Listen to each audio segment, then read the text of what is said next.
truth is the most convincing story that maps onto reality, and that's why the central narrative is falling apart. Right now in the United States, people should not be walking around with masks. We must see the central narrative for the fiction that it is. We are Americans. While elections are sometimes messy, this was a secure election. The founders began the fight for human liberty and self-governance, and it's up to us to finish the job. I'll tell you what, we are in a truth emergency right now. This is the end game.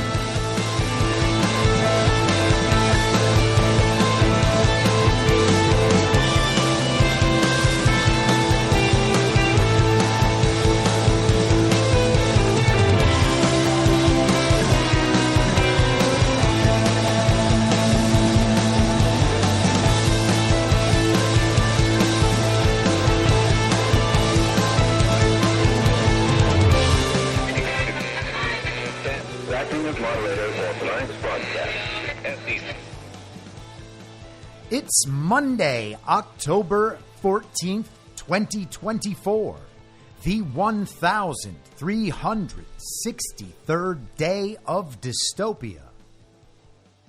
I'm your moderator, Chris Paul. Let's be reasonable.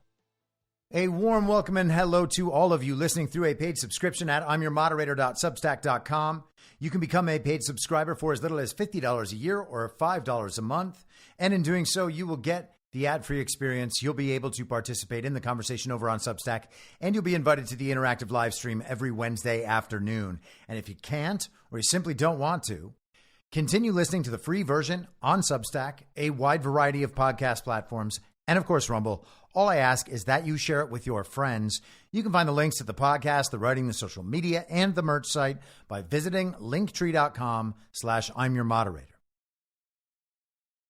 Anyone who understands the roller coaster we've been on these past few years knows we haven't reached the end yet, and there may still be hard times to come. And as we add $1 trillion to the national debt every 100 days, we could be headed for some shaky financial times. If you're like me, you're figuring out how to diversify and make sure some seeds are planted for whatever may come. And that's one of the many reasons I think Bitcoin is part of our future. But it's not only about money. Bitcoin looks to be a critical part of the next generation of technology, communications, energy, verification, and even national defense. I'd encourage everyone to do their research and do it now. And if you're convinced of the likelihood that Bitcoin is an essential part of our future, then you'll need an on-ramp. I recommend River. River empowers you to grow your portfolio without any unwanted surprises and eliminates third-party custodians, putting you in control of your assets. Open an account with no minimum purchase requirement. You can get your Bitcoin journey started with just $1. Visit partner.river.com/reasonable to create your River account today. That's partner.river.com/reasonable. Now, I know that many of you out there understand the need to diversify assets, or maybe you're looking to protect your retirement savings, but you're not quite there yet on Bitcoin. And you feel better about precious metals? I get that too. I think going in multiple directions is wise, and I do that myself. And when it comes to buying precious metals, you want to be working with a good company. And that's why I've partnered with Goldco. Goldco is a 6-time Inc. 5000 winner, 2022 Company of the Year, and they've helped people like you and me place over $2 billion in gold and silver. And I have gotten silver from Goldco. And right now they're offering my supporters up to $10,000 in bonus silver while supplies last. Don't pass this offer up. Go to reasonablegold.com now. This is your opportunity to protect you and your family from an out-of-control government before it's too late. So don't wait a second longer. Take action today. Click on the link in the podcast notes or go to reasonablegold.com now and get your free gold kit, your free IRA kit. You'll be glad you did. Okay, everybody. Happy Columbus Day. We finally made it to Columbus Day, the greatest day of the year for people having meltdowns online over holidays. It's like they're trying to make up for Black History Month being in February and just throwing the victims of racism a bone with an extra holiday. It's a leap year every year. Blacks Congratulations. We're going to remind Americans they've always been racist on one more special day. And that's a little weird. I remember national holidays being super, super cool in public school. I can't imagine why. But then there was this whole chunk of my life where Columbus Day just simply disappeared. Oh, so you're saying that the post office and the bank won't be open? Good thing I never really go to either of those in the first place. I mean, when I was a kid, I thought Columbus Day was pretty cool. We had the Nina, the Pinta, and the Santa Maria. And we would get some crayons and we would draw ourselves a ship. And I'm half Italian, so I thought, oh, cool. The guy that discovered America is said to be Italian? I'm so proud of my ancestors' heritage. It's almost like I did it myself. I discovered my own home. I discovered this whole land by virtue of being half Italian. That's how it works. I get to claim credit for whatever my ancestors did. And also, if my ancestors were victims, I also get to claim their victimhood. Doesn't matter if I've ever accomplished anything or if I've ever been a victim. They had it, so now I have it. I mean, if the thing they had and now I have is a thing that helps me, it makes my life easier. If the thing they had and now I have makes my life harder, then I don't have that thing. Like if there was some messed up stuff in your past, you wouldn't really want to talk about that. You wouldn't at least publicize it. Like if your grandparents on your father's side were slave owners, then you'd probably just tell people they worked in the textile business and move on.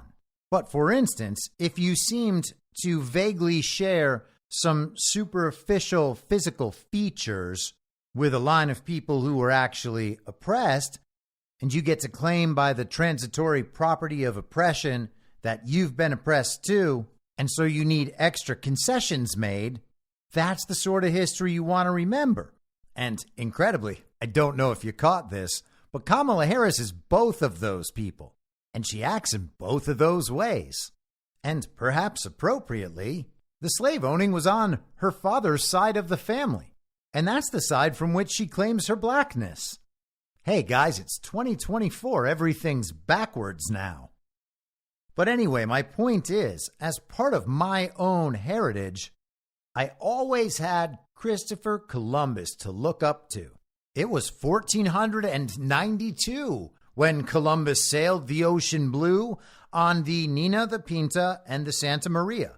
And they landed in Myrtle Beach or something, and now everything else has happened. But that was always great. Columbus found this great new land. He was trying to go to India and went in the totally wrong direction. I even feel like I remember being taught that Columbus actually discovered the earth was round by going the wrong way to India, but with the greatest luck of all time, he landed on the bountiful shores of the United States of America, something no one had ever done before, but nonetheless, there were lots of people here. They were called Indians because Columbus just didn't know any better. He set out for India and landed in Massachusetts, and he was like, well, I guess these are the Indians. Close enough. And now we have Thanksgiving. We are not allowed to call them Indians anymore, and if you're on the youngish end of my audience, maybe you were never allowed to call them Indians.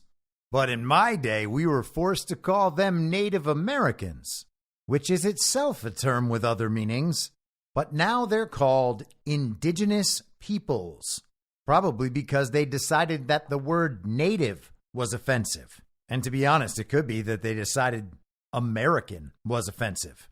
Now, most of you are familiar with my Badlands show, Badlands Story Hour, that I do with my friend Burning Bright. We covered the movie Gangs of New York a few months ago. And in that movie, one of the main characters, Bill the Butcher, played by Daniel Day-Lewis, identifies as a Native American. And it's funny, you'll find if you look into this, the official story is that is ironic because Bill is kind of the bad guy. They call him nativist. He doesn't want the Irish immigrants who are continually being imported into the country the same way that immigrants from around the world are being imported through our southern border now. And those Irish immigrants were being conscripted into the Civil War to fight on behalf of the Union against people Bill considered to be Americans. So the idea was that the government that much of the country didn't recognize as legitimate was essentially importing destitute foreigners in order to wage war against them. Now, we're told that all of that was justified unquestionably because of our history of American racism, that we are told is part of our founding, inextricably linked to our founding, based on the fact that the founders did not want slaves to each have a whole vote because their slave masters would vote all those votes for all the slaves, thus giving slave masters outsized power in voting. Based on what? On the political power that could be wielded by these imported foreign slaves who were performing underpriced labor for wealthy people. Now, we are told those wealthy people were all white. They weren't. And we are led to believe that slavery started in America. It didn't. And that whites have never been enslaved. They have. And we just talked about the Irish being imported. I'm half Italian with immigrant grandparents. I don't imagine every Italian who came over in a boat had the red carpet rolled out for them. So what in the world are we talking about? The slave trade had been going on for centuries, and it's happening right now all around the world, including, of course, right here. That's what they're importing all those people for. That movie's been out for 22 years. And over that time, especially within the last decade, popular sentiment has shifted hard back in Bill the Butcher's direction. And it's not just about undercutting American labor and diluting the American vote. For Bill Butcher, it was also about the fact that foreigners were being imported to fight against Americans. And sadly, we may eventually see it get that way in this narrative cycle as well, but I don't think it will. And I think that sort of thing has been prepared for. I had Perplexity pull up an entry for Bill the Butcher and his identification as a Native American. And in that entry, it actually says, while historically accurate for nativists of that era, the term is ironic given that today Native American refers to indigenous peoples. So the word that was used in the 1860s, they weren't using it right.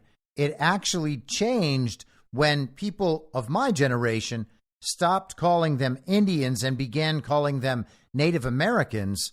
But now the people who changed it from Indians to Native Americans and from Native Americans to indigenous peoples are still claiming that the term Native Americans, as used prior to them taking it, doesn't mean what they said it meant.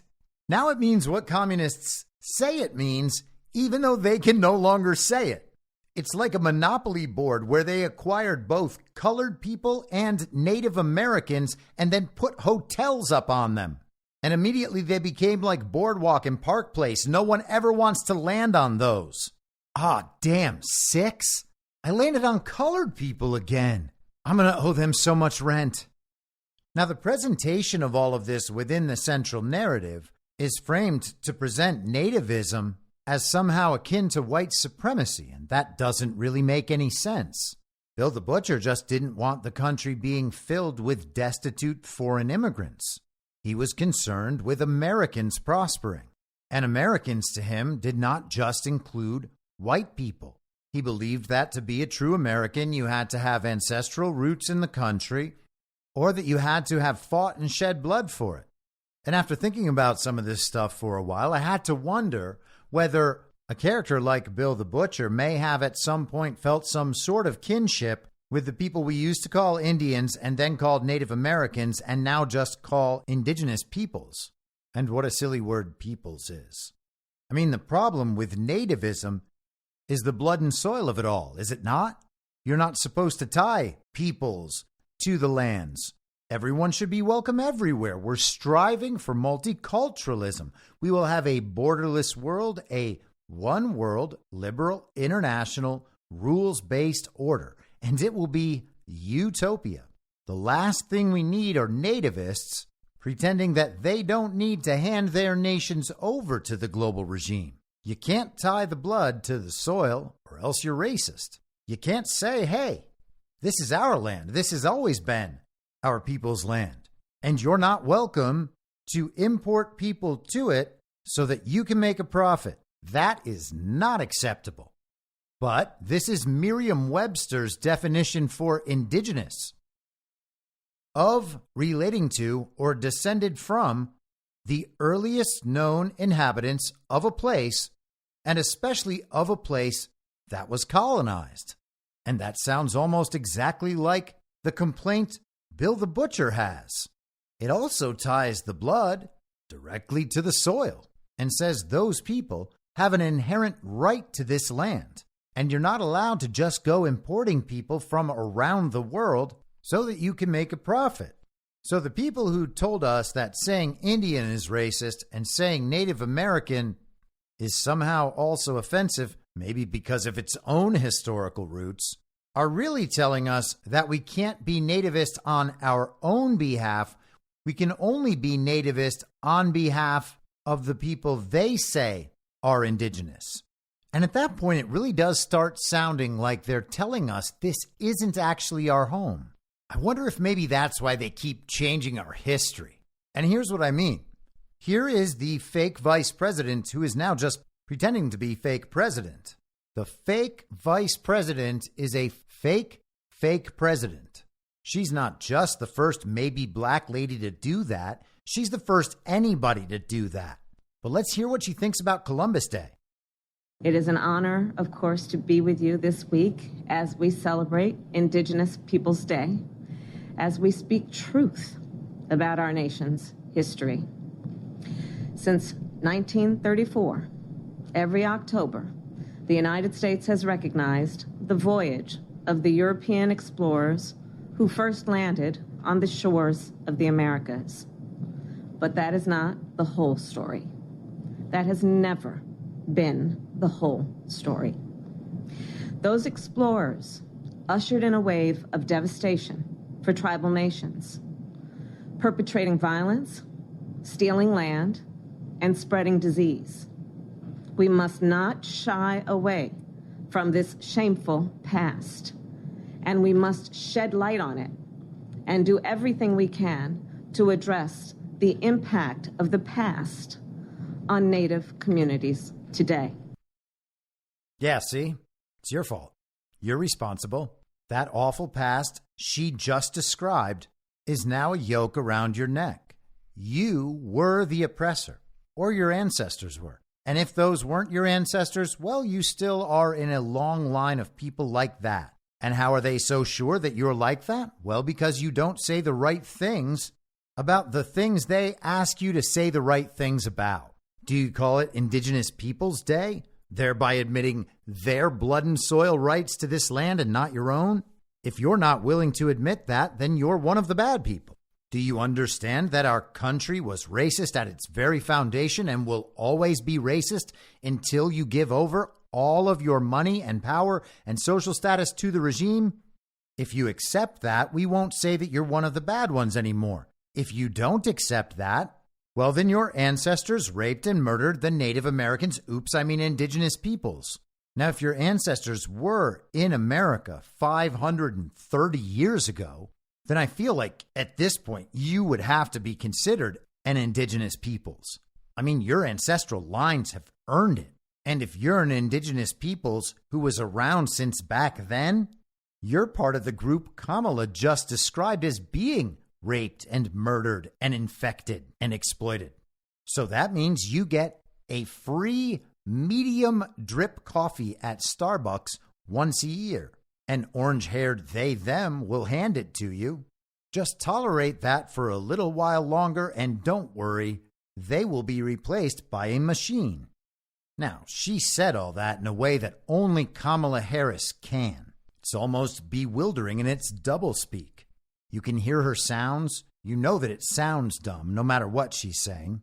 You listen passively to the words and you think, well, that is dumb. And it sounds vaguely evil. And then you can listen again and think about the words. And when you do that, they get a little less dumb, but much, much more evil. I gotta say, the Italian part of me was really offended to hear this. And I'm concerned that they are trying to erase my ancestral ethnic heritage. I mean, they already replaced Columbus Day with Indigenous Peoples Day, but that didn't work well enough. So now they're just out there describing all Italians as some homeless Tony Soprano strung out on meth in a back alley. I mean, she really laid into Christopher Columbus and his people. She just basically said, they're not bringing their best. They're bringing rapists. They're bringing murderers. They're bringing some really bad people at levels no one has ever seen before. Spreaders of disease. They don't even test them. I can't believe Kamala Harris would say something like that about immigrants. She's making the argument that they devastated the Native American population. And you're not allowed to do that, or else you're racist. That's what they said about Donald Trump. That's what they said about Bill the Butcher. And that's what they say about you. But then they make the same argument, just not on your behalf. Unless you're one of those people that they now call indigenous peoples. And if you are one of those people, does it feel right that the American government is telling you it's arguing on your behalf? When it comes down to it, it almost sounds as though the American people are making the argument on their own behalf that they have a nice country here and they don't want powerful people importing destitute foreigners that the country can't take care of because they're already doing everything they can to take care of themselves. But then the communists like Kamala Harris are making that exact same argument just on behalf of people who aren't you. And because they're the ones arguing on those people's behalf, they get to claim that same status to support their own political agenda, because only through supporting them could you ever actually support those indigenous peoples, even though they're never actually supported. It sounds like Kamala is just borrowing their oppression to support a political agenda, like she borrowed the oppression of black slaves because she is, maybe black on her dad's side, which cancels out the fact that her family held slaves on her dad's side. Now, thank goodness Christopher Columbus is Italian. Italians are not a protected class. You can call us Dagos and Wops and Guidos, and no one gives a shit, especially not any Italian I ever met. But just imagine if Kamala Harris was saying these things about a protected class. Wait, what's this? This is from the Telegraph UK yesterday. Christopher Columbus was secretly Jewish. Oh no. Christopher Columbus was Jewish. DNA experts concluded in a long-awaited investigation into the true origins of one of history's most famous explorers. He was literally famous for driving the wrong direction to India. Examinations of the bones of Columbus and of his son Hernando showed a Jewish origin, something the explorer concealed during a time in which Jews were being persecuted in Spain and other parts of Europe, researchers said. Now, wait a second. Isn't it the story of America's founding that Christians being persecuted in Europe fled brutal governments for these American shores? Now it's about Jews being persecuted in Spain and elsewhere? Did they just say that the Jews were kicked out of a country? That's an anti-Semitic conspiracy theory. And speaking of anti-Semitism, I can't believe Kamala Harris said all of these things about Jews. Isn't that like a blood libel or something? And if you're saying to yourself, wait a second, is this article for real? Is this real? Well, the truth is probably not, because DNA is probably bullshit. And they probably don't have the bones of Christopher Columbus and his brother. And it's entirely possible the whole thing was made up. But the narrative being introduced is real, and people are going to believe it. So now we live in a world where Christopher Columbus went the wrong way and is a great explorer, is responsible for making all people with reddish skin Indians, There's definitely no other explanation for that. He may or may not have discovered that the earth is a ball. He's one of our greatest heroes, and we have a national holiday in his honor. But also, he was not sending their best. He was bringing rapists and murderers and drug dealers and maybe gang members, really, really bad people. He's Italian and Jewish. Christians were escaping persecution, but also the Jews were. Who was persecuting all of these Christians and Jews? Oh, it was Spain. Okay. Well, someone should take their land. Let's get back to hearing about how science has confirmed that Christopher Columbus is Jewish. Both in the Y chromosome and in the mitochondrial chromosome of Hernando, there are traits compatible with Jewish origins. Antonio Lorente, professor of legal and forensic medicine at the University of Granada, said, there are traits compatible with Jewish origins. I just imagine him looking through a microscope at DNA and being like, oh, yep, neurotic and well organized. The discovery was the culmination of 2 decades of research led by Professor Lorente, presented in a primetime Spanish television documentary on Saturday night to coincide with Spain's National Day. And I'm just going to go ahead and pretend that's something. The findings challenge the theory that Columbus was an Italian sailor from Genoa, as textbooks have stated for centuries. They also claim to settle a dispute over Columbus's final resting place. Professor Lorente said the DNA showed a Western Mediterranean origin, but he could not state categorically which country or region. Isn't that amazing? Some pseudoscience was able to erase hundreds of years of written history. DNA. It's science as certain as climate change. Sorry for the tangent. Let's get back to the science. However, Francesc Alberdainer, a historian who has written extensively about Columbus having origins in Catalan-speaking eastern Spain, explained that being Jewish and from Genoa was effectively impossible in the 15th century. Jews could only spend 3 days at a time in Genoa by law at that time, said Mr. Alberdainer. There were around 200,000 Jews living in Spain in Columbus's time. In the Italian peninsula, it is estimated that there were only between 10,000 and 15,000.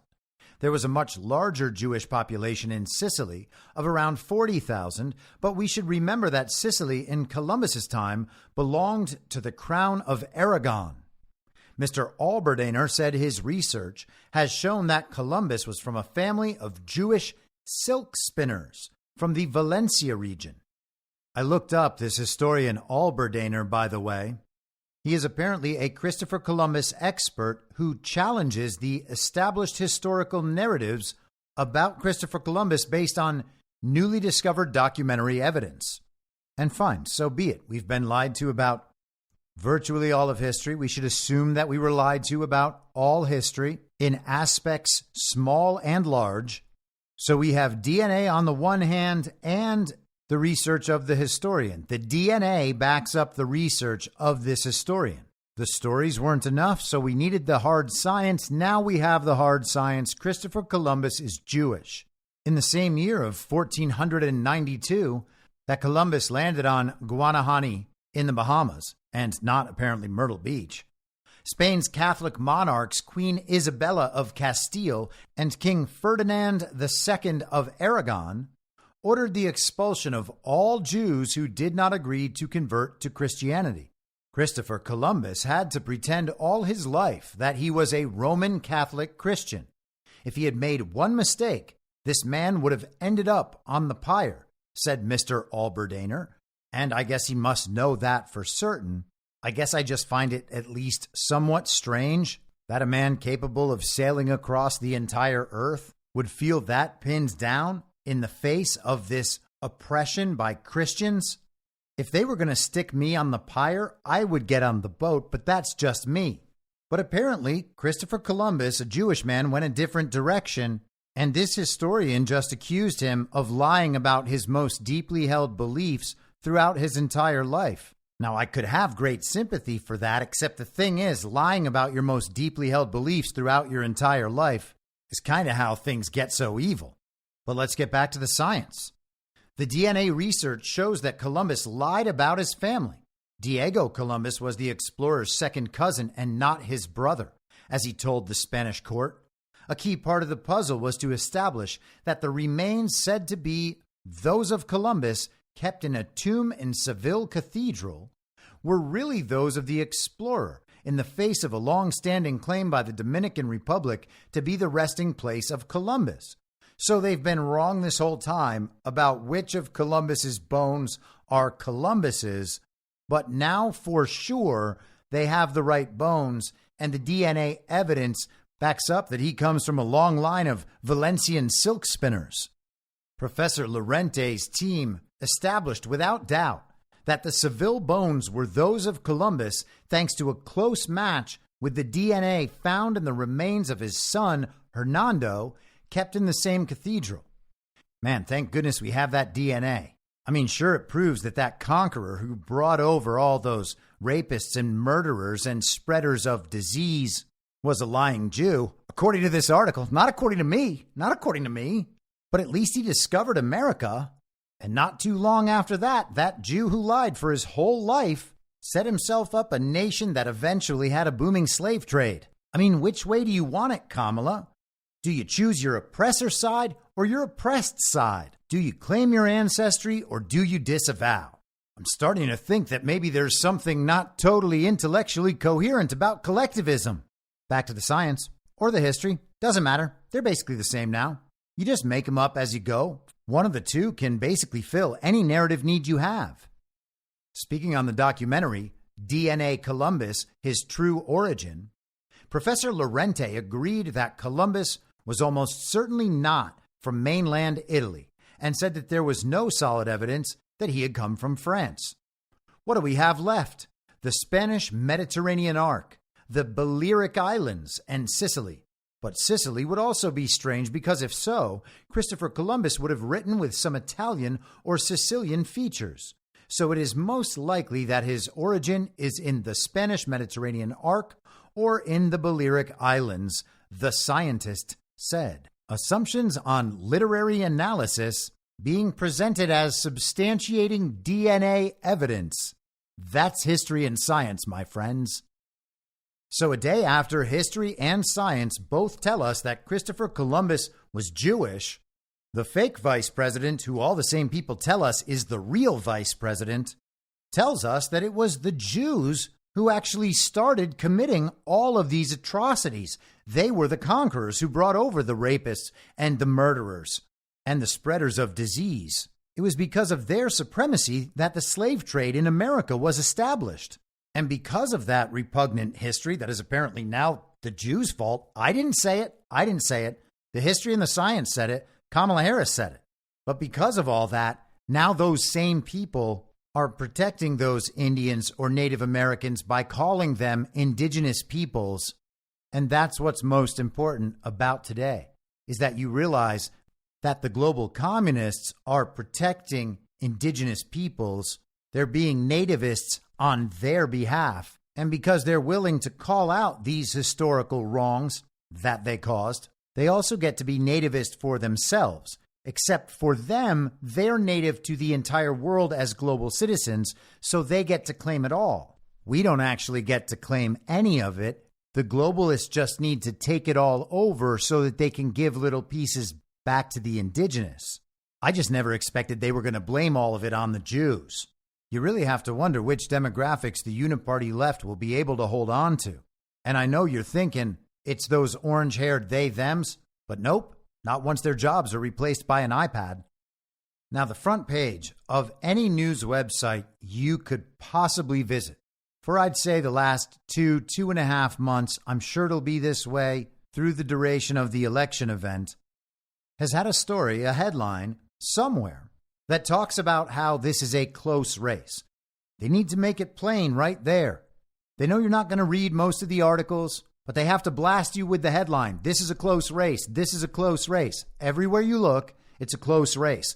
Election analysis in the states. Who's going to come out ahead in this critical battleground based on a bunch of fake polls? Well, I don't know, Peter, but I do know one thing. It's going to be a close race. They just beat you over the head with it. until you eventually relent. You go vote with all your might because it's a close race. Every last vote counts. We know the polls aren't real, but we pretend they must be. So it's a close race. And what the collectivists need to do, as always, is find different demographics and now micro demographics that they can show the country through viral events are on their side. For instance, they claim the Swifties. Taylor Swift endorsed Kamala. And when Taylor Swift says nice things about Democrat politicians, we're told that young voters had to rush out and register to vote immediately. Taylor Swift is the biggest pop star the world has ever seen, and when she says anything, the young female American consumer doesn't even think about it. They just do what Taylor Swift said. And oh yeah, also, we need to turn our country over to the young women. Let's hear it for the feminism. In 10 or 20 years, these girls will be the proper age to lead the country. And by then, they probably won't be doing every single thing the TV tells them to do, like some conditioned Pavlovian reaction. They'll probably be thinking for themselves by then. You know, like their millennial peers who are also massive Taylor Swift fans do now. Once you start obeying the commands of the television, it's awfully hard to stop. But yes, feminists, I'm sure they will make wonderful leaders of our nation, like the Hillary Clintons and Nancy Pelosi's and Kamala Harris's that have come before them. All of them are huge Taylor Swift fans, if you pay them to be. But they're not whores. Definitely not whores. Except for Kamala. I mean, different strokes for different folks, depending on how much they pay. The Kamala campaign last week did a World of Warcraft stream. They hired a video game influencer to play games and talk while broadcasting the Kamala Harris rally. Will that get anyone to go out and vote? Maybe in the mail-in ballot states, but World of Warcraft players aren't generally well known for being able to leave the house. Kamala Harris does one of her events with a black female rapper named Megan Thee Stallion, so she can shore up her hood cred. And then she forms a parasitic relationship with a Bon Iver concert to score cool points with work-from-home liberal hipsters. She goes on Howard Stern so that liberal men who are pushing retirement can feel edgy while bragging that they had a chance to vote for the first black man for president and the first black woman for president. She went on The View to appeal to people who are still upset about Hillary Clinton. And then she went on Stephen Colbert to appeal to vaccinated people who don't know what's funny anymore. She's out there selling herself to whoever might be buying. They're trying to carve out micro demographics in viral ways so that we have the impression that she has built a coalition. They're still out there pitching that Trump only appeals to white males without a college education. They still pretend black people don't like him. They pretend Hispanic people don't like him. They pretend that young people don't like him. They pretend that women and union workers don't like him. But that's not true. Every demographic has shifted toward Trump, and Trump won 2020 by a lot. And by the way, he never conceded. Joe Biden was never legitimately certified, nor was he legitimately inaugurated. He was just recognized as the regime and its media and its financial arm as, quote unquote, president, the same way they did with Juan Guaido in Venezuela. They tell their partners, you're doing business with this guy. That's it. Trump stepped in the background to avoid upheaval, and here we are. It's not complicated. Trump has all those demographics going in his direction. They have white, liberal, college-educated females and black women. Surprise, surprise, two groups who have bought into the idea that they have been historically oppressed by people like Donald Trump. Trump's base is all disaffected Americans, and there are a whole lot of those. New ones are created every day, and now they're created by the thousands, the tens of thousands, the hundreds of thousands. Kamala Harris is finishing Joe Biden's job of blowing up the entire thing. Every part of the historic Democrat base is moving toward Donald Trump. And so they're trying to focus on these micro demographics that they can make viral moments with to convince us all of those micro demographics are on their side, and together they add up to a winning coalition. Sure, no one you know is quote unquote voting for Kamala Harris, but all the people you will never know are voting for her. And trust us, those people are everywhere. They have a really big voice. You see their voice? It's the television. The television says they're everywhere, and the television says they have the most political power in this country. The vibes-based, joy-based campaign is out there to tell you all of these people are ours. And because we have all of these various types of people, that in your minds is going to have to suffice for proof that there just aren't that many disaffected Americans. The Uniparty, and particularly the Uniparty left, they own all of these people. I mean, they own all of these people's votes. I mean, wait a second. That's strange, isn't it? They act like they own all of these people's votes. They're just guaranteed to them as though they actually own the people and can vote on their behalf. All of these minorities, it's like they just own these people and can vote on their behalf. Now, wait a second. I was told that's just a conspiracy theory. Except for when it happened back in the 1800s. Then it was real. And yeah, it was them doing it. But yada, yada, yada, Civil Rights Act, Southern strategy, old switcheroo. Now it's us that did that. And the only way to remedy the fact that we did that is for them to do it against us. And then yada, yada, yada, 50 or 60 years pass by. And then the books say that we did it to ourselves. And actually, we were oppressing those regime communists who were just trying to help all of those minorities. The only way they were going to be able to help them properly was by owning their vote and being able to cast it for them. And that's what they're doing now. They're literally importing more people and registering those people to vote and instituting universal mail-in balloting and removing all checks on votes so that they can cast votes on behalf of those people who they say are oppressed. But if that's the case, then it's by them. We didn't devastate their homelands. We didn't set up NGOs to recruit them to be foreign slaves. We didn't transport them south of the American border, probably into the Golden Triangle. We didn't pass them off to cartels. We certainly aren't in the cartels that kidnap and assault and rape and murder and traffic weapons and traffic drugs and traffic humans. We're not the NGOs that collect those people at the southern border. We're not the NGOs that spread them around across the country to whatever destination, to whatever job where they will supply low-wage indentured servant labor, be registered to vote, and then have their vote counted for them. And I know, I get it. It's a conspiracy theory. It's a conspiracy theory to think that the Democrat Party believes it owns the votes of Black Americans. And sure, James Clyburn has a national network of Black church ladies who do exactly that, but they're Black and they claim to be godly. So what they're doing is good, we're told, and definitely not election fraud. Now, all of this is very confusing to me, and it might be very confusing to you. And if you find yourself confused, then we need someone to explain. Someone who's like a professor, very, very intelligent man, a constitutional law professor, or at least so we're told, but someone who has some real roots in that community, maybe someone who has organized that community before. You would turn to someone well-spoken with gravitas, someone who is at least partially Black, we're told, just like Kamala Harris, and definitely absolutely born in America in a way that allows one to eventually run and serve as president. Here is the greatest hero to all Black people everywhere, according to him, his friends, and some celebrities, Barack Obama. Is that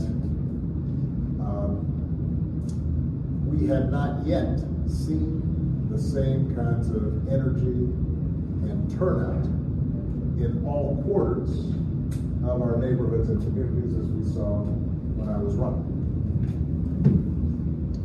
Now,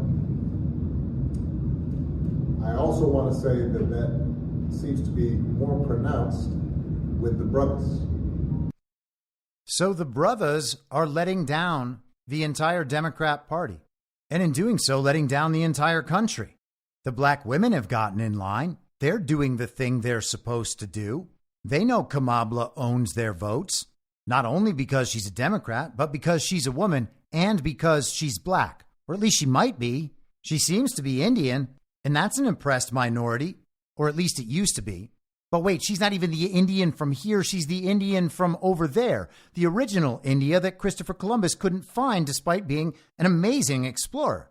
But of course, the strange thing is, just like her father's family in Jamaica, her mother's family in India, where they have a caste system, was part of the racist class, not the target of racism class. So whoops, I guess. But she's black enough, and she had a middle-class upbringing, which is sort of like being in the hood, at least from the perspective of Kamala Harris. The brothers are letting Kamala Harris down. That's the problem. And someone needed to go out there and deliver this message, because there is no room in this country for black people to be making up their own minds and going out and voting for Donald Trump. I didn't say that. Barack Obama said it. And he's the hero of all blacks, according to celebrities. And just like DNA scientists are experts on the literary stylings of different regions of Europe in the late 1400s, and historians are experts about telling you whose bones those are, celebrities are experts on who should be famous and heroic and who is and is not racist. I mean, those are the things that celebrities talk about all the time. So if they're not the experts on that, what are they experts on? Oh, right, it's pretending to be somebody else. Now, naturally, Barack Obama is the hero to all blacks and an expert about everything he says. And he says Kamala Harris should be president, which means she should be, but she won't be unless the brothers get their heads right, get in line, and do what the people who own them, or at least their vote, tell them to do. Obama got out there at the end of last week, and while everything he said and did looks terrible to normal people, it doesn't look so bad once it passes through the media and the propaganda machine. And then it's just Obama makes impassioned plea to black men on behalf of Harris to boost that flagging demographic in this very close race. Barack Obama's pleas to black men could push Kamala Harris over the top. We're supposed to believe it's only a few black men who have crossed over and decided, oh yeah, Donald Trump is obviously the right choice for America. And they're actually willing to go out there and say that and take a little blowback from society. They're going to take a little blowback from in their quote unquote community. They're going to be hated and seen as the bad guys by the people who believe they own the votes of black men. And we've seen that dynamic play out plenty of times over the last 9 years. Whenever it happens, you can look on social media in the comments of whatever those black men post, and the comments will be filled with racial epithets coming from the good communists. But none of that matters to the legion of child brains who might consider casting their pretend vote for Kamala Harris. They were told black men were considering voting for Trump, but now that they've seen Barack Obama out there giving some tough love to the people whose votes he owns, they're going to understand that black men probably came back into the fold. Now Obama has spoken. They got to think about that all weekend, and what comes the very next Monday? This is the New York Times. Harris steps up a major push for black voters. How about that? Vice President Kamala Harris made a sweeping push on Monday to energize black voters, among whom she faces slipping support, unveiling a plan to bolster the finances of black men, appearing in interviews with 2 black media outlets, and releasing a pair of ads in battleground states targeted to that crucial voting group. Oh man, between that and Obama, I bet it's turned the tide. Taken together, Ms. Harris's blitz put forward a broad argument that her administration would deliver meaningful policy changes for black Americans, and that former President Donald J. Trump was making empty promises that contradict his history of racist remarks. And you got to love how they assume that black Americans are more concerned about stories of racist remarks that they can see were never racist than they are about their country or their lives. There's a very big difference between Donald Trump and how I will be president of the United States, she said, citing his false claims about Haitian immigrants in Ohio and detailing her plans to cut taxes for the middle class during an appearance on The Shade Room, a digital entertainment publication with more than 29 million followers on Instagram. Oh, yes, I'm sure those followers are very, very real. And all of them are just immediately going to vote for Kamala Harris. Amazing, isn't it? She's appealing to a demographic. Listeners of the Shade Room podcast, Well, that's 29 million whole American people, and she's going to have all of their votes. Now, you don't know anyone who listens to the Shade Room, just like you don't know anyone who's voting for Kamala Harris, but trust her, they're out there, and there are 29 million of them. And I cannot impress on people enough that this is somebody, Donald Trump, who intends to take us backwards, she added. That sounds a lot like when Joe Biden told the brothers that Mitt Romney was going to put them all back in chains. If you don't vote for me, you ain't black. Come on, man. The Harris campaign is facing pressure to shore up support from voters of color who are normally reliable Democratic constituencies, and from black men in particular. Polls show that Ms. Harris is receiving significantly lower support from black men than President Biden did in 2020. The slip from Mr. Biden's 2020 numbers among that voting bloc is striking. 70% said they would vote for Ms. Harris in November, down from Mr. Biden's 85% in 2020. And of course, these are fake polls, and the voting results are fake as well. But because of fake polls and fake election results, we believe that almost every black American everywhere supports Democrats, no matter who's on the ticket, and would absolutely support a black person no matter what. And if you're thinking, isn't that a little nativist? Isn't that a little racist? Not for them, because they've been historically oppressed. And because Kamala Harris and Barack Obama, despite pretending to own them and their votes, are the only people who could ever save them from that oppression, then it only makes sense that they get 95% of the vote, according to exit polls, which, like the election results and the opinion polls, are fake. I wonder if black Americans know that that whole yada yada Civil Rights Act argument comes with Lyndon B. Johnson saying, we'll have those N-words voting Democrat for the next 200 years. Because if those Democrats happen to be lying and they're not actually solving racism, then what they're doing is just about the most racist thing any of us can ever imagine. They tell us that blacks vote as a monolith, or should, or really have to, but also that it's in their best interest to allow the Democrats to just have their vote every time. Because sure, they do all the stuff that actually creates racism and is racist, but they're also really, really happy to blame it on the white man. And if everyone just assumes that the Democrats aren't lying this time, then maybe they are the lesser of two evils. And while sure, Kamala Harris's ancestors were slave owners, Kamala Harris would never pretend to be entitled to the black vote to the point of owning it, almost as if she owned black Americans. Back to the New York Times.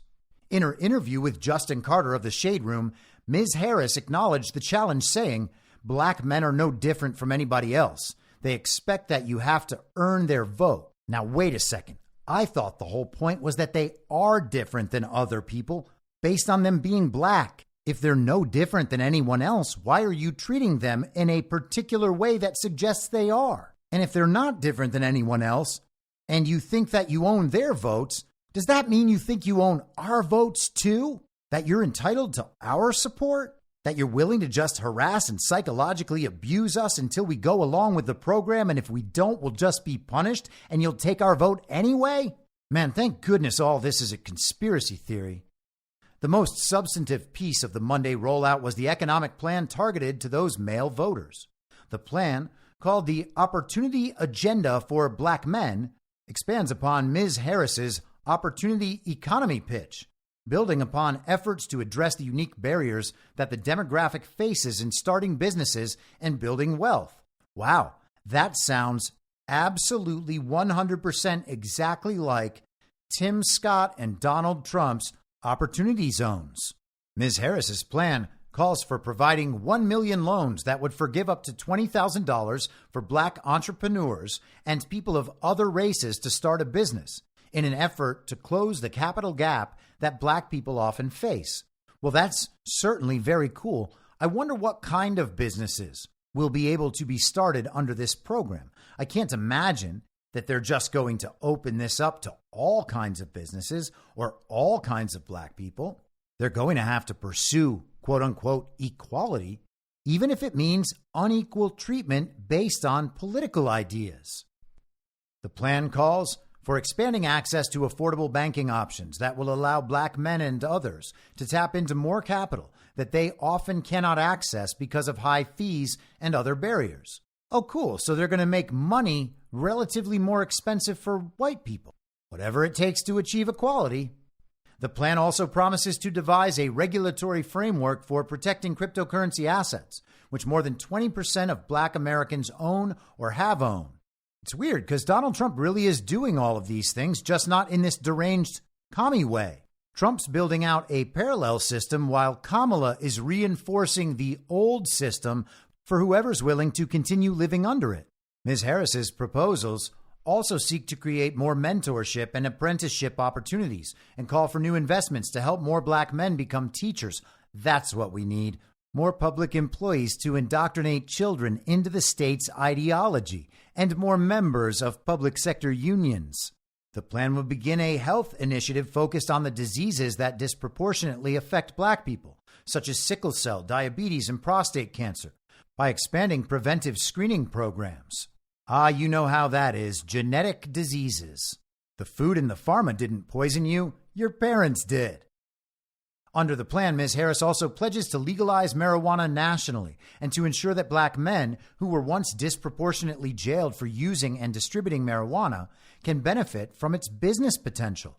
Perfect. They're going to flood black communities with drugs and enrich them by allowing them to sell drugs, but now they'll only be imprisoned for targeted prosecutions of minor violations of regulations, not for selling the drugs per se. And by the way, I have no opposition to the legalization of marijuana. I know some people disagree. I understand the disagreement. I think it's an interesting conversation. Maybe my mind will change in the future, although I don't think so. But regardless, it's worth pointing out the historical cycles, the hypocrisies, etc. Her softening support among black men has so alarmed Democrats that former President Barack Obama issued an urgent call last week for the voting bloc to drop, quote-unquote, excuses and rethink their reluctance to support the vice president. Ms. Harris dodged when asked on the Shade Room whether she agreed with Mr. Obama's comments, saying that she was very proud to have his support. Black men, particularly younger ones, have been steadily slipping from the Democrat Party, frustrated that their experiences are not reflected in policy as much as other groups. Ms. Harris's economic proposals appear to confront those concerns head on. Well, that's quite interesting. They have said this about every Democrat president's proposals for decade after decade after decade, while black urban centers are decimated, flooded with drugs, flooded with immigrants, with terrible schools. They are totally demoralized, and they end up as little more than guaranteed votes for Democrats in order to stay on welfare. That's not something inherent to having black skin. That's something inherent to having long-term Democrat leadership in places where people are so convinced that Democrats have all the answers, they are more than happy to have their votes stolen.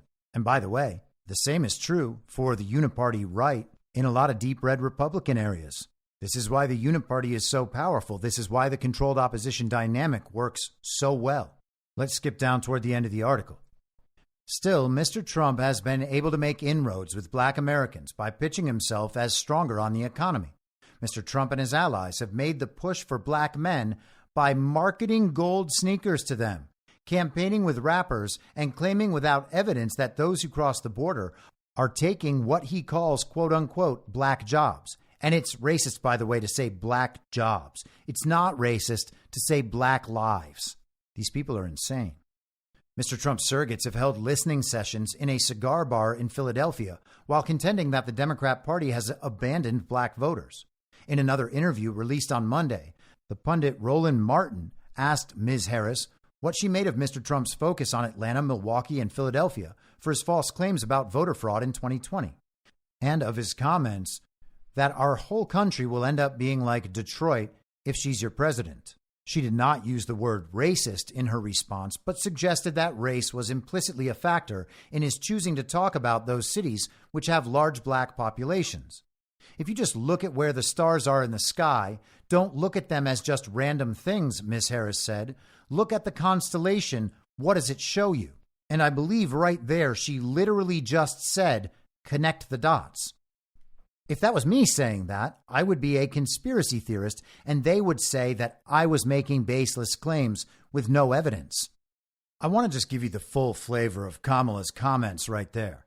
Again, he's singling out cities where there are significant African Americans, and that's who he's talking about. Yes, Black people. Yes. There's this whole, I talked with somebody once who said, if you just look at where the stars are in the sky, don't look at them as just random things. If you just look at them as points, look at the constellation, what does it show you? So you just outlined it, Roland. What does it show you?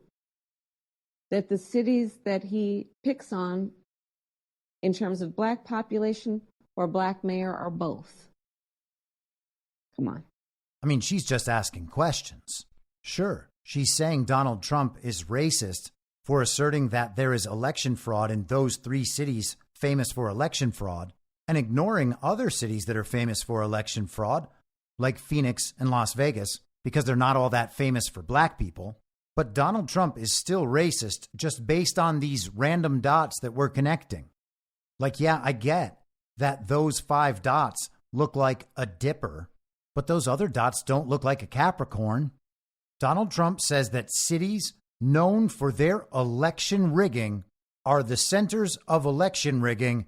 Ipso facto, he's racist. As for Kamala's plan, it is 9 pages long. And there are sections of the plan with big red headlines. Those are to let Black men know that the evil white man or orange man, he changes back and forth, is threatening to destroy them. And the only thing that can save them is allowing their votes to be owned by Democrats. Here's an example of one of the red sections. Donald Trump and his Project 2025 agenda would raise costs and increase the racial wealth gap for Black men and their families. Trump wants to raise the prices of household goods, from clothing to groceries to medicines, costing a typical family nearly $4,000 a year by slapping hidden taxes on goods coming into the United States. That's crazy. They're trying to say that Donald Trump's tariffs on foreign goods are going to cost each family $4,000 a year. And while that wouldn't in any way target Black people in particular, Kamala Harris wants Black men to know she's going to defeat those tariffs on their behalf. And sure, it's the regime policies that have made everything this expensive, but Donald Trump's going to make it more expensive by continuing the policy he implemented that Biden and Harris have kept. And of course, the claim itself is only true if you don't understand what tariffs are, or you happen to be a liberal economist. Under Trump, jobs disappeared and unemployment spiked to nearly 17% for Black Americans, including 16% for Black men. Oh yeah, that was the very deadly pandemic. We were just supposed to pretend Donald Trump did that. During the pandemic, Trump shortchanged many Black-owned businesses and gave special treatment to large, well-connected companies. So just making things up. Trump's Project 2025 agenda will give tax windfalls to big corporations and the wealthy while raising taxes on middle-class families. Trump's Project 2025 agenda will terminate the Public Service Loan Forgiveness Program, which will affect more than 3.6 million educators, social workers, nurses, and other public service workers, and will leave borrowers who are already in the pipeline for relief saddled with $250 billion in student loan debt. What in the world does any of this have to do with Black Americans in particular? That last part was just about forgiving student loans for people who serve the Uniparty for a living. In each one of these red headlines, and in most of the points about how Donald Trump is attacking Black men, the document mentions Project 2025, which isn't Trump's agenda. It might be the establishment's agenda. It might even be J.D. Vance's agenda, but it's not Trump's agenda. Trump's agenda is Agenda 47, and it's not anything like Project 2025. In fact, Project 2025 has plans for agencies of the administrative state that Donald Trump is going to get rid of. So it's quite clearly not his plan. But of course, it makes for an excellent boogeyman. Here's how Kamala Harris's economic pitch to Black men ends. Vice President Harris has long led efforts to ensure the security and prosperity of black men and black families, taking on corporations discriminating against black Americans as California Attorney General, to launching major initiatives to build wealth in black communities as vice president. Over the past 4 years, Vice President Harris has worked alongside President Biden to increase black wealth by 60% compared to before the pandemic and to help over 250,000 black Americans become homeowners.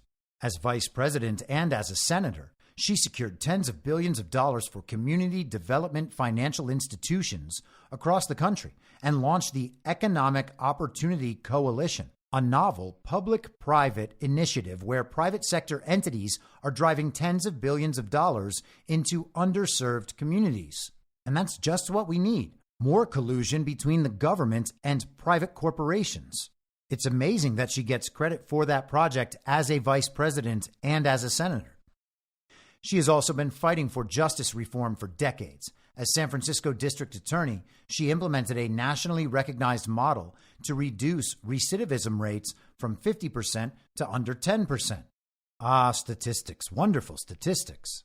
As vice president, she strengthened accountability for federal law enforcement by banning chokeholds, restricting no-knock entries, and providing guidance on use of force standard. And apparently that is a concession to black men because they commit all the crime, Kamala? But Vice President Harris knows there is so much more work to do to make black men feel valued and like they have a government that cares about them and their dreams for the future. As president, she is committed to knocking down the barriers, not doors, not on a no-knock entry, just the barriers that have, for so long, kept black men back and giving them the tools to achieve financial freedom, lower costs for themselves and their families, and protect their rights. So there you have it, black Americans. Joe Biden said if you don't vote for him, you ain't black. Barack Obama said the brothers are really letting the whole country down, probably because they don't like that Kamala is a woman. And now Kamala Harris is offering no-knock entries to your hearts. Now, while the brothers aren't getting the job done because they're not willing to vote for this strong woman who says she might be black, the white dudes, they're doing the right thing. They're putting their toxic masculinity aside and embracing a non-toxic masculinity, the kind exhibited by Tim Walz, whose history of grooming teenage boys is now becoming part of the public conversation. And like Kamala's husband, Doug Emhoff, who we were told during the Democrat National Convention was the new standard of sexy, but since then we've learned knocked up some lady outside of his first marriage and has an ex-girlfriend from his past that says he was physically abusive with her. He calls the report a distraction. But let's hear from some dudes who are embracing this kind of dudery. I'm a man. I'm a man. I'm a man, man. And I'm man enough. I'm man enough to enjoy a barrel-proof bourbon. Neat. Man enough to cook my steak rare. Man enough to deadlift 500, then braid the out of my daughter's hair. You think I'm afraid to rebuild a carburetor? I eat carburetors for breakfast. I ain't afraid of bears. That's what bear hugs are for. I'll tell you another thing I sure as shit am not afraid of. Women. I'm not afraid of women. I'm not afraid of women. They want to control their bodies? I say go for it. They want to use IVF to start a family? I'm not afraid of families. They want to be childless cat ladies? Have all the cats you want. Woman wants to be president? Well, I hope she has the guts to look me right in the eye and accept my full-throated endorsement. Because I'm man enough to support women. Man enough to know what kind of donuts I like. Man enough to admit I'm lost, even when I refuse to ask for directions. Man enough to not ban young women from reading Little Women. Or one of those pants books that the sisters like. I'm man enough to raw dog a flight. It sucked. Not worth it. I'm man enough to be emotional in front of my wife. In front of my kids. In front of my horse. I'm man enough to tell you that I cry at Love Actually. Good Will Hunting. West Side Story. That and Predator. And I'm sick of so-called men domineering, belittling, and controlling women just so they can feel more powerful.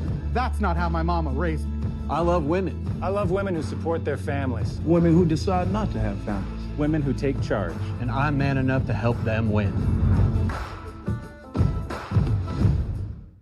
Harris and Walz appear on the screen at the end of that, and it says, man up, get involved, vote. Are you man enough, bro, to vote for Kamala? Real men vote for Kamala Harris. if you don't vote for Kamala, you're not a real man. And now, these guys might be real, and they might be men, but are they real men giving their real, authentic points of view in that ad? No, they're actors. But at least Kamala and her commie comrades were able to find some men who would pretend that they're voting for her. They don't actually need to convince men to go out and vote for Kamala Harris because, of course, elections aren't real. And if elections aren't real, then the votes don't actually matter. What matters is whether or not the narrative can support a win by one side or the other.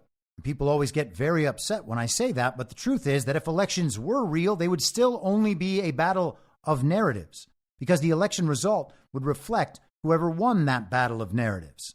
So the only thing that actually matters is the battle of narratives and what people are prepared to believe could have possibly really happened if we had real elections. And these ads go viral to convince people out there that there is some portion of men who will go out and vote for Kamala Harris. Old white guys, young white guys, potentially Hispanic, enormous fat guys, black guys who work out. All of them are man enough to vote for Kamala Harris. If you can convince the country that Kamala Harris has sewn up the vote with some demographic or micro demographic, well, then all you have to do is convince the country that there are lots of those people. They all agree and they actually form a dominant coalition. Because without creating that sort of illusion, no one would ever believe any of this. But Kamala is bringing out the big guns. She's getting the men to help her out. Barack Obama's out there stirring things up, castigating black men, the brothers, because they won't get in line. And Kamala Harris, she has a hard time making the case. She's just not very bright. In fact, Donald Trump had this to say on Truth Social this morning. I believe it is very important that Kamala Harris pass a test on cognitive stamina and agility. Her actions have led many to believe that there could be something very wrong with her. Even 60 Minutes and CBS, in order to protect Lion Kamala, illegally and unscrupulously replaced an answer she had given, which was totally bonkers, with another answer that had nothing to do with the question asked. Also, she is slow and lethargic in answering even the easiest of questions. We just went through almost 4 years of that. We shouldn't have to do it again. And he makes a good point. We shouldn't have to go through this again, but we might have to because it seems like people really want to get the hose again. It's hard to believe that the way out of this situation, the way to defeat a millennia-old cabal of satanic pedophiles, is by heading down to your local school gymnasium to press buttons on an iPad attached to a black box and then just do whatever the TV says. It's hard to believe there's a way out of this without people actually waking up and understanding what it is we're trying to get out of. We shouldn't have to do it again, but we might. It would be too big to rig, narratively speaking. It would be impossible to create the illusion of legitimacy if people understood that our elections were fake, if people understood that the polls were fake, that this is not a close race. And no matter how many micro demographics they appeal to, they haven't actually formed a winning coalition. They've barely even formed a coalition, and it's certainly not bigger than the sum total of disaffected Americans. But alas, all the major political stars are on Kamala's side. She had Barack Obama out there. She even got Bill Clinton out there, and he is widely known as the country's first black president. Bill Clinton's a charismatic genius, and black Americans, they absolutely love him. Let's hear him get out there and make the case for Kamala Harris, another white dude for Harris. A case in Georgia not very long ago, didn't you? They made an ad about a young woman who'd been killed by an immigrant. Yeah, well, if they'd all been properly vetted, that probably wouldn't have happened.